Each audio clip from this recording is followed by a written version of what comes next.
quarter payment of business tax, which is supposed to expire on, for the second quarter expire on April to June. No, sir. First correction, sir. For the second quarter for the business tax payments, because the deadline will be April 20 for the second quarter. Business payment, no? Yes, sir. This will to April 20. 20 to June. Yes, sir. Wala yung date to June 30 or what?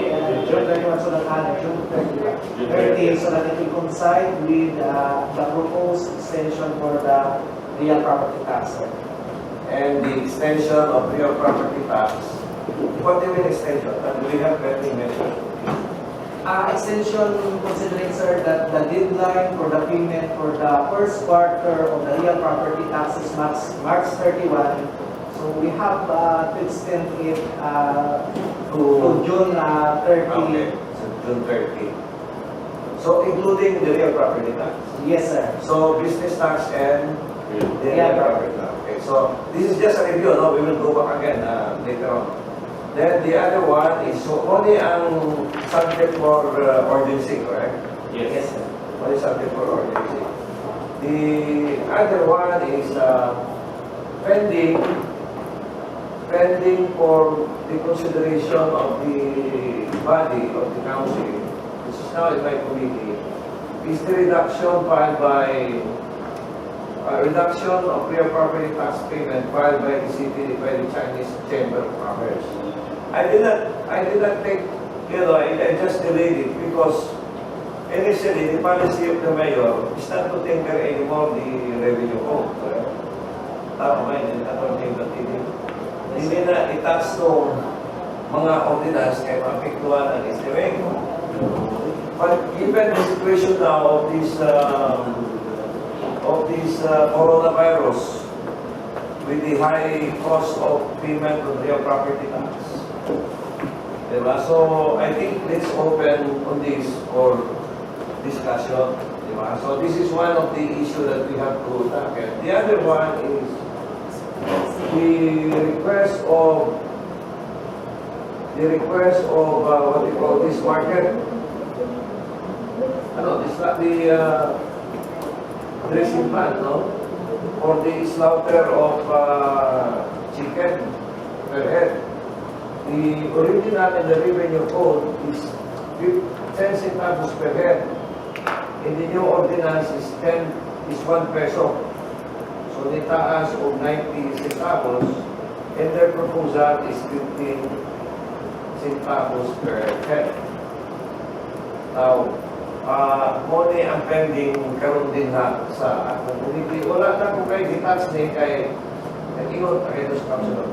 Nag-ingon man doon si Lai Kalitor, City Hall, na dili ilagtan ng revenue code that is, but there's no official statement because it belongs to us na rin. But ako mo I work with the other side also. But lately, I think the mayor wanted to get some mitigating measures for the city brought about by this coronavirus. Now, let me hear from Councilor Mahipos. He might have some idea or instruction from the mayor, and maybe from the executive department at Roman City, there might be some instruction to the mayor on how we will proceed with this. But I want to repeat, real property tax is already approved, one-stop shop is already second reading, extending the payment of the business and real property tax for the second quarter to June 30 is already there. The main purpose is to give them the leeway at the same time to decongest the sa baba. Then the other one is pending real property tax filed by the Chinese group and the Chamber of Commerce and the Tourism Fund. Now, may we know if there's other instruction or measures that you want to what we call discipline now so that we can so let's hear from Councilor Mahipos and we will further. Thank you very much, Honorable Dayanghirang.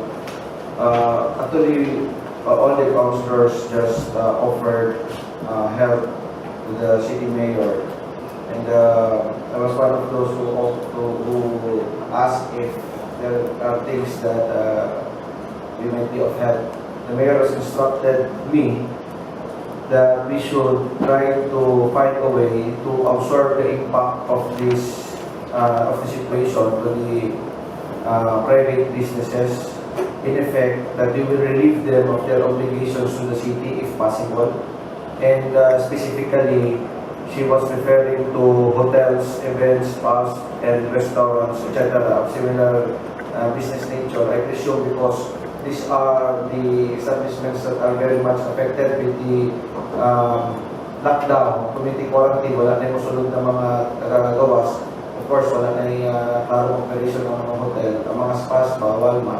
And there are no events anymore. So how are we going to help them in the fact that we will try to cushion the effects and, if possible, absorb the adverse impact?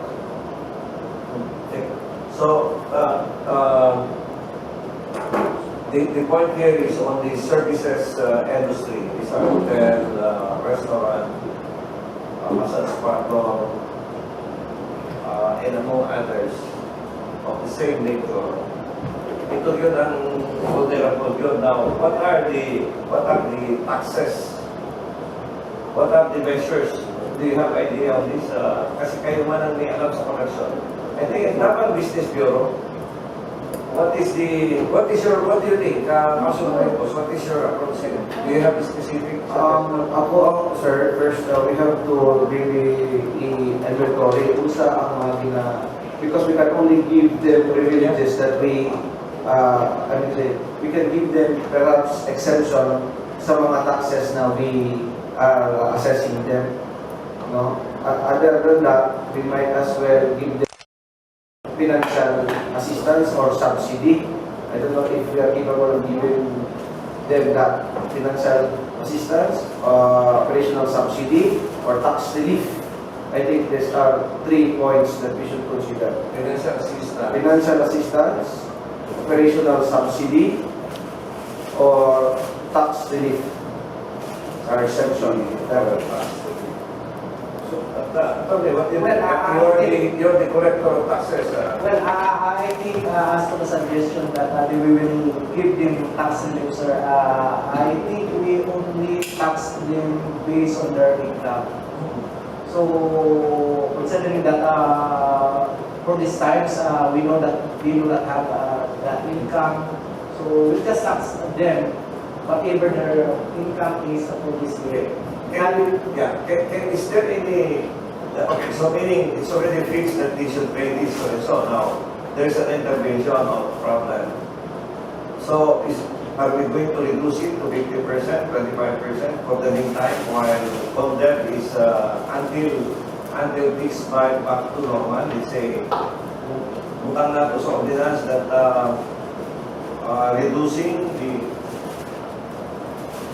reducing the cost or the rates for this management services industry to so and so from 100% to this percent until things has been normalized. Well, I think that can be done provided the City Council will enact such measures so that we can somehow amend some of the provisions of our provincial tax ordinance. So therefore, what we did only here, so is it okay for you that the approach, we reduce the regular fees for these services? Yes, sir. I would like to ask Tony Badidi, kung sa itong mga ina-tax na to sa ang mga gross sales tax na to? Well, gross sales based on the government code and our tax code. But I would like to inform this honorable body that I talked to the president of the Davao Chamber yesterday, and we asked them to somehow give us a little request or a proposition coming from the business sector regarding the effect of the COVID-19 and what are the interventions that will be given by the city government. So kinausap ko kahapon yung presidente ng chamber sir na kung ano ang recommendation nila to help the government and the recommendation on how for the city government to help this business sector. So we are waiting for that proposal or proposition from the Davao chamber sir. Sir, mag-inquire man po, aside from the gross sales tax, kung saan pa ato ang gina-assess sa mga businesses? Well, amusement for the cinemas, mga concerts, and the like, we are yung sa amusement tax natin. Okay, gross sales tax, amusement tax, siyempre ang RBT, ang real property tax na to, and kung saan pa ang local tax na to gina-assess sa mga service establishment na. More or less for the service establishment, for the business tax. Anong gross sales tax? Gross sales tax. Amusement tax sa mga sinihan. Sa mga sinihan, sa mga concerts. And everybody assess the real property tax. No, tanan ng yun na. Yes. So let's take it one by one. I think sa kanila ng Councilor yung Business Bureau. Dito na pala. So you can read, hindi kita nakita. We're discussing itong proposal for the relief of services industry, yung mga hotels, restaurant.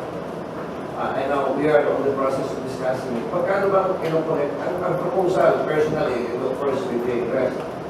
That if they are paying now 10 pesos, we reduce it to 2 pesos for a certain period of time while we are still hit by coronavirus. Then thereafter, immediately we return. Pag dumating na sa normal, we return it back as one of the three conditions of the ordinance, or one of the quality of the ordinance. Is that possible? And